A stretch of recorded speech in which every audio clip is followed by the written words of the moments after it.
Why does Dad always make me take out the... Huh? Who is there? Huh? Wait, come back. Please, hold on. I am sorry that I startled you. Were you looking for something just now? Are you hungry? Huh? Did you just ask if I was hungry? Huh. Usually when monsters find me digging through their trash, they have a bone to pick with me after. But you're not mad?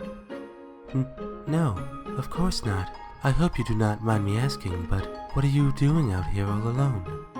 Actually, I'm not alone. I have my little brother with me.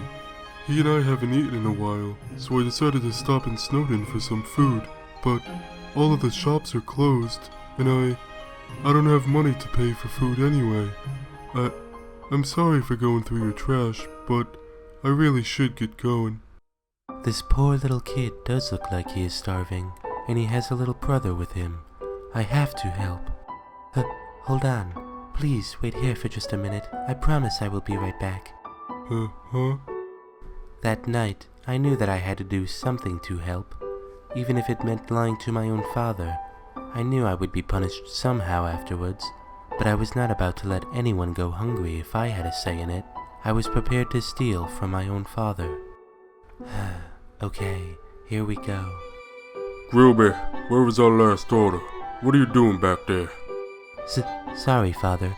I did not cook the order properly. I will get on the next one when I am done with the trash. Very well, but be quick about it.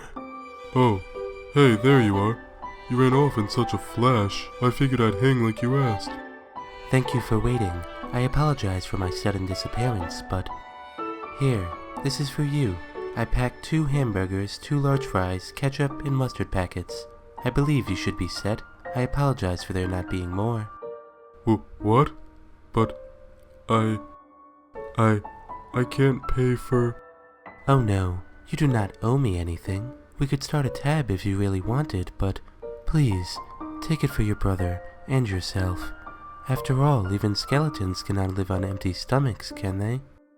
Oh my, that was a horrible pun. I apologize. Good one. I can't thank you enough. My name is Grillby. My friends call me Grillbs for some strange reason. Grillbs. I like it. My name's... Grillby, where on earth are you? We have customers waiting. Oh no, Father. I am sorry, Father. I was just talking to a friend of mine, and... where did he go? He was just here. Huh? Oh, there they are. When I saw Sans and Papyrus together for the first time, I could immediately tell just how much Sans cared about his brother. The two of them were obviously hungry, but Sans let his brother eat before him. I wanted to call out to them, but I had a feeling they did not want my father to see them and get caught. Papyrus waved at me, thanking me, I suppose. I did not deserve it. I wish I could have done more, but the next thing I knew, they vanished out of thin air. After that night, I believed I would never see Sans or Papyrus again. The experience influenced my life substantially, and I dedicated my time to serving people here as my father had intended since I was born. Then, about 10 years later, Sans and Papyrus suddenly reappeared in Snowdon. Sans and I never really talked about that night, but even now I cannot help but wonder. Where were you and Papyrus for all of those years, Sans? Why were you two homeless back then?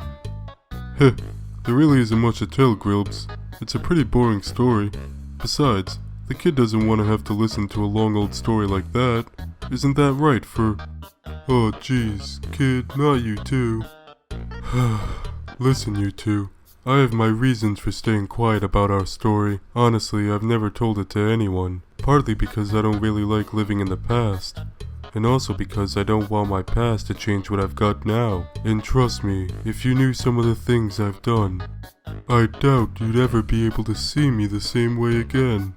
But if you really want to hear the truth, there's one term you have to agree to first. That is it. This is the final sock, Sans. I knew he had simply hidden that sock he left downstairs months ago somewhere instead of taking it to his room. This time I will not give in to his lazy ways. Sans will just have to carry his revolting sock as punishment. It is about time that I, Master Organizer Papyrus, imbue proper habits into that skull of his. I swear, what would Sans do without... But if you really want to hear the truth, there's one term you have to agree to first. You can't tell Papyrus anything I'm about to tell you. Sans? What? Sans, why would you want to hide your own past from Papyrus? As your brother, he deserves to hear such information. Why not simply tell him the truth as well? It's not that simple, Grillby. What on earth do you mean? Sans, he is your family just as we are. I know Papyrus would understand whatever you have to tell. You don't know a damn thing about what I've done. You can't understand how this feels, even now. Huh? Damn. I'm sorry, Grillbs. I haven't lost my cool like that for a long time. I understand what you're saying, but I just can't tell him. Sorry, pal, but if you want to hear anything, I really need you to stick to the term. I see. Then I suppose I will have to agree to it. I will not say a word to Papyrus, if it would benefit you both as you seem to believe. Forgive me, Papyrus, but I believe Sans needs to rid his mind of his secrets if he is to move on. Well then, kid, I guess it's your turn. I'm sorry to even ask you this. I know how close you and Bro are, but if you're, determined to hear this story, then I need your word. Very good, Frisk. You have impressed even Master Chef Papyrus. You promise not to tell Papyrus, and feel your guilt crawling on your back. Well then, I guess there's no going back then, huh? Okay. I'll tell you everything there is to know. About my bro and I. You might as well get comfortable. This story is no walk in the park. Guess it's time to break a leg then, huh? Man, I've never had stage fright before. Sans, what are you hiding from me?